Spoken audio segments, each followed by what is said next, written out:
प्यारे बच्चों, संस्कृत भाषा में आज हमें माहेश्वर सूत्र का अध्ययन करना है।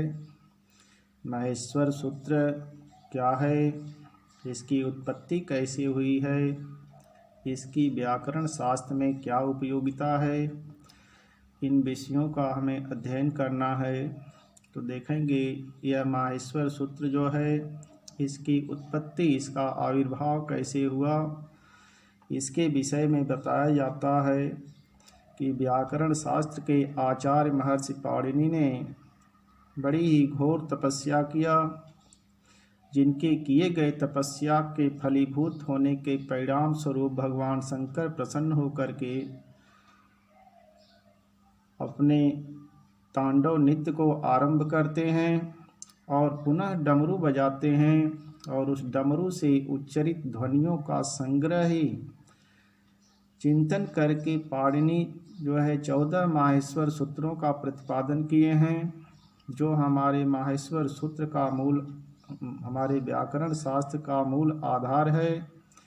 इसे हम माहेश्वर सूत्र के नाम से जानते हैं। इसके उत्पत्ति के संबंध में यह श्लोक पढ़ा जाता है कि नित्यावसाने नटराज राजो ननाद ढक्काम नव पंचबारम उद्धर्तु कामः सनकादि सिद्धान एतद् विमर्शे शिव सूत्र जालम। अब इस सूत्र में लिखा गया कि नित्यावसाने, नित्य के अवसान पर, नटराज राजो, नटराज राज भगवान शंकर को कहते हैं। ननाद माने बजाए, ढक्काम माने डमरू को, नौ पंचबारम, 9 और 5 14 होता है। तो इस प्रकार यह श्लोक बता रहा है कि भगवान शंकर अपने नित्य के अवसान पर अपने डमरू को 14 बार बजाए। उद्धर तुकाम सनक आदि सिद्धान, सनक आदि सिद्धों के उद्धार की इच्छा से उन्होंने ऐसा किया। एतत् विमर्शे, जिसके विमर्श में, जिसके चिंतन में, शिव सूत्र जालम, शिव सूत्र के इस समूह का, जालम माने समूह का आविर्भाव हुआ, उत्पत्ति हुई। तो इस तरीके से 14 सूत्र का प्रतिपादन व्याकरण शास्त्र के आचार्य महर्षि पाणिनि द्वारा किया गया है, जिसमें हमारे संस्कृत साहित्य के प्रत्येक वर्णों को उचित स्थानों पर क्रमबद्ध ढंग से जो है रखा गया है। उन क्रमबद्धता के नियम को नियमित करने वाले इन सूत्रों को देखेंगे। नंबर 1 से नंबर 4 तक के जो सूत्र हैं वह स्वरों का प्रतिनिधित्व करते हैं। महर्षि पाणिनि ने 1 नंबर से 4 नंबर तक के सूत्रों में सभी स्वरों को व्यवस्थित करने का काम किए हैं, जिसमें पहले सूत्र में उन्होंने लिखा अ ई उड़, दूसरे में लिखा री लृक, तीसरे में लिखा ए ओंग, चौथे में ऐ औच और 5वें सूत्र में लिखा है वरट, छठे में लड़ और 7वें में इमंगड़नम और 8वें सूत्र में लिखा है झभय और 9वां सूत्र है घड़ धस और 10वें में जब गड़ दस और 11वें में ख फ छ ठ थ च ट तव और 12वें में कपय और 13वें सूत्र में स सर और 14 नंबर का जो सूत्र है हल। इस तरीके से 14 सूत्रों के क्रम के नियम निर्धारित हैं, जिसमें नंबर 1 से नंबर 4 तक के सूत्र स्वरों का प्रतिनिधित्व करते हैं और 5 नंबर से 14 नंबर तक के सूत्र व्यंजन वर्णों का प्रतिनिधित्व करते हैं। जैसे देख सकते हैं, पहले सूत्र में अ ई उड़, इसमें आरंभ में अ ई उ और लास्ट में जो अड़ा है उस पर हलंत लगा हुआ है, जिसको हम हलंत्यम कहते हैं। हलंतम का मतलब है इत संज्ञक। प्रत्येक सूत्रों का अंतिम वर्ण हलंत से युक्त है, जिसको हम इत संज्ञक कहते हैं। इत संज्ञक, संज्ञक माने होता है नाम वाला। वह इत नाम वाला है, जिसको इत नाम से संबोधित करते हैं, पुकारते हैं। इसकी सहायता से हम प्रत्याहार बनाते हैं, जिससे हम कम से कम शब्दों में वर्ण समूहों को संबोधित आसानी से कर लेते हैं। जैसे अ, ई, उ अगर हमें कहना है तो हमको इतने वर्णों को न कह करके हम प्रत्याहार के माध्यम से हम समस्त वर्णों को एक साथ भी कह सकते हैं। इसलिए इसकी सहायता से हम प्रत्याहार बना सकते हैं। प्रत्याहार बनाने के लिए हमको एक पूर्ण वर्ण की ज़रूरत होती है, जो हलंत से युक्त न हो, और एक हलंत्यम वर्ण को लेंगे, इत संज्ञक को लेंगे, जिसको हम अनुबंध कहते हैं। इत संज्ञक को ही अनुबंध कहते हैं। अनुबंध इत संज्ञक नाम वाला वही है जिसके ऊपर हलंत लगा हुआ है, जो पूर्ण वर्ण नहीं है।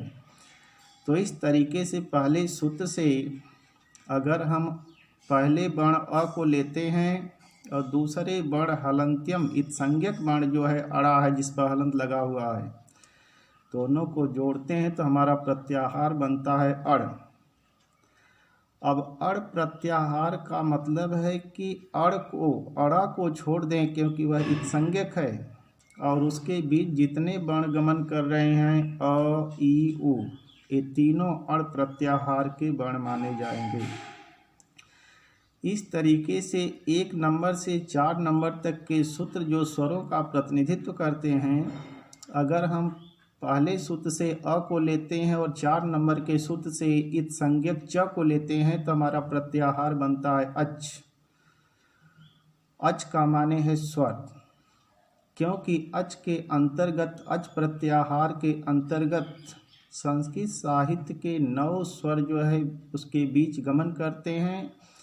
इसलिए अच का तात्पर्य स्वर से होता है, क्योंकि अच प्रत्याहार समस्त स्वरों का प्रतिनिधित्व करता है। अब अच के अंतर्गत अ, ई, उ आएगा। अड़ा हलंत युक्त वर्ण है, उसको छोड़ देंगे। फिर री है, लरी है, क पर हलंत लगा हुआ, उसको छोड़ देंगे। ए है, ओ है। फिर चौथे नंबर में ऐ है, औ है, च हलंत वाला, उसको छोड़ देंगे।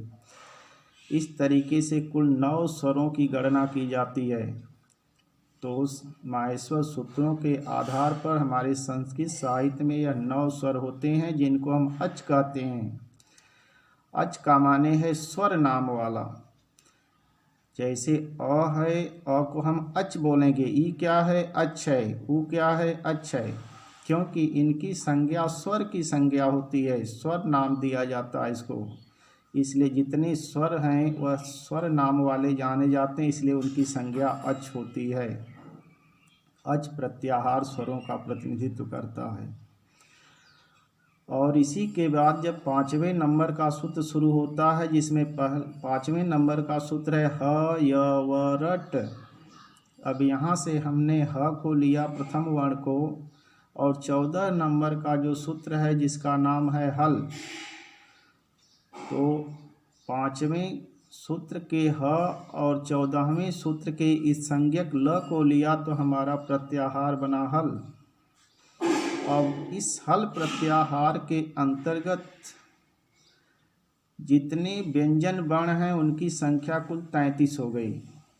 चूँकि ह वर्ण की सूत्रों में 2 बार आवृत है, इसलिए गणना उसकी हम 1 बार करेंगे। अगर 2 बार करेंगे तो यह 34 वर्ण हो जाएंगे।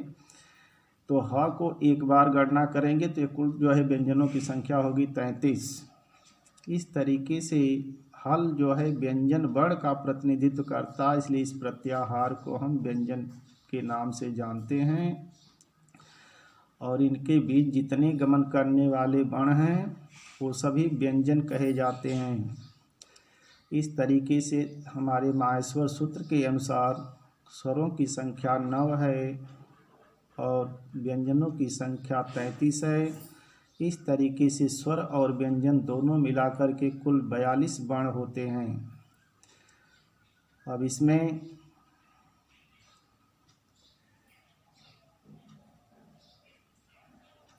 अब समझ सकते हैं अच क्या है, हल क्या है और इत क्या है। इत अनुबंध जिसको हम कहते हैं, इत जितने हलंत युक्त वर्ण हैं ये सभी इत संज्ञक हैं, इत नाम इनको दिया गया है। इसलिए 14 सूत्र का अंतिम वर्ण जो है वह हलंत से युक्त है, इसलिए उसको इत संज्ञक बोलते हैं या इत बोलते हैं, अनुबंध बोलते हैं। इनकी गणना हम वर्णों में नहीं करते हैं, इनके सहयोग से हमें प्रत्याहार बनाने में सहूलियत मिलती है और इनका लोप हो जाता है, हलंत्यम वर्ण का लोप होता है।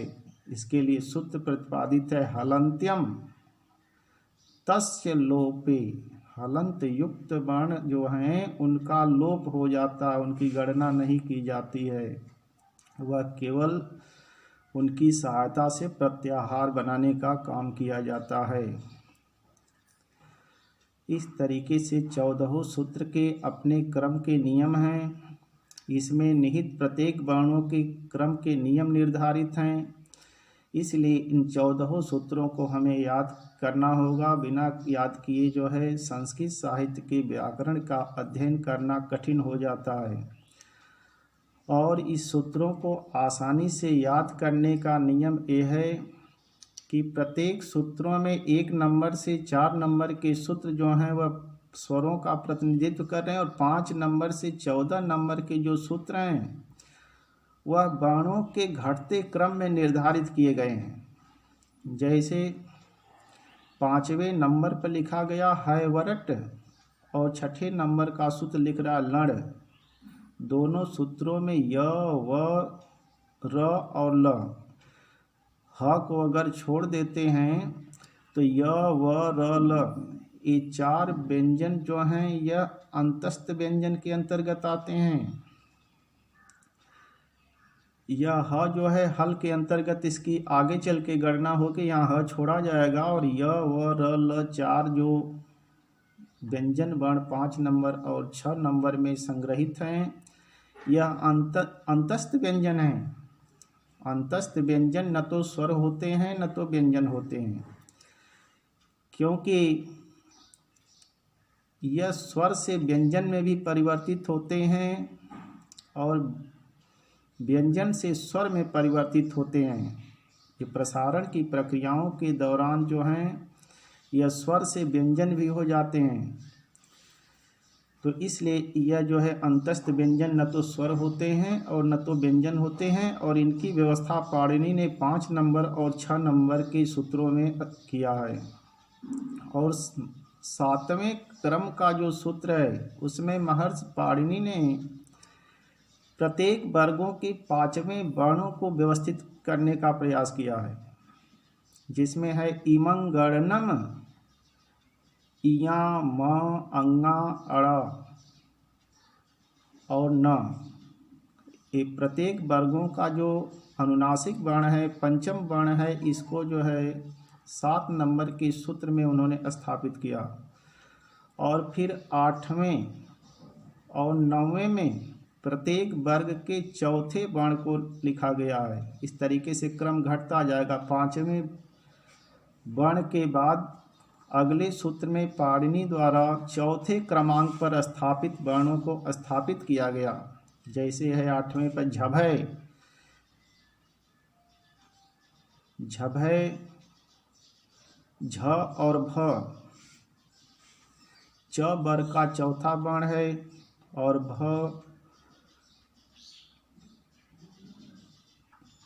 प फ ब भ प वर्ग का चौथा वर्ण है।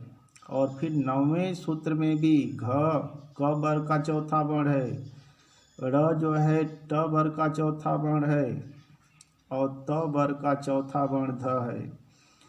इस तरीके से 8 नंबर और 9 नंबर के सूत्रों में चौथे वर्ण की व्यवस्था की गई। और फिर उसके घटते क्रम में 10वें नंबर पर महर्षि द्वारा प्रत्येक वर्ग के तीसरे वर्ण की व्यवस्था दी गई है, जिसमें ज ब ग ड़ 10, इसमें ज ब ग ड़ और द। ये प्रत्येक वर्गों का तीसरा वर्ण है जिसको जो है 10 नंबर में स्थान मिला हुआ है। फिर तीसरे नंबर के बाद दूसरे नंबर के वर्णों की व्यवस्था उन्होंने 11 नंबर के सूत्र में किया। ख, फ, छ, ठ, थ, पांचों वर्णों के होने के बाद फिर जो है प्रत्येक वर्ग का जो पहला वर्ण है उसको फिर स्थान उन्होंने 11 नंबर में ही दे दिया। च, ट, त, व। तो च, ट, त, व इत संज्ञक है यहाँ। और दो वर्ण जो बच गए हैं प्रत्येक वर्ग के प्रथम वर्ण से, उसको 12 नंबर में स्थान दिया गया। कपय, जिसमें क और प जो छोटे हुए थे उसको जो है 12 नंबर में स्थान मिल गया। और इसके बाद उष्म व्यंजन को 13 नंबर के सूत्रों में स्थापित किया गया, जिसमें स, स, र, इसमें बड़ा स, मूर्धन्य स, छोटा स, तीनों प्रकृत का स, और 14 नंबर में जो हल है लप संज्ञक है जिसका ह जो है पूर्ण वर्ण है। इस तरीके से तीनों प्रकृत का स और ह ये उष्म व्यंजन के अंतर्गत आते हैं, जिनको 13 और 14 नंबर के सूत्र में पाणिनि द्वारा जो है स्थान प्रदान किया गया है। इस तरीके के क्रमबद्ध नियमों को ध्यान में रखते हुए हम इसका उच्चारण करके जो है अलग अलग वर्णों का इसको याद कर सकते हैं, और इससे जो है निर्दिष्ट नियमों का पालन करते हुए प्रत्याहार भी बना सकते हैं। प्रत्याहार बनाने का नियम आप जानते हैं, एक पूर्ण वर्ण और एक इत्संज्ञक हलंत वाले वर्ण को लेते हैं और उनके बीच गमन करने वाला प्रत्येक वर्ण जो होगा वह उस प्रत्याहार का वर्ण माना जाएगा। इस तरीके से इसका उच्चारण बार बार करके याद कर सकते हैं। अ, ई, उड़, री, ऋक, ए, ओंग, ऐ, औच, है, वरट, लण, इमंगणम, झभय, घड़, धस, जब, गड़, दस, ख, फ, छ, ठ, थ, च, ट, तव, कपय, स, सर, हल। इस तरीके से इन 14 सूत्रों को याद करेंगे। इनसे बनने वाले 42 प्रत्याहार होते हैं जिनके बनाने का अभ्यास कर सकते हैं। इन 14 सूत्रों की सहायता से हम 42 अधिकतम प्रत्याहार बना सकते हैं। धन्यवाद।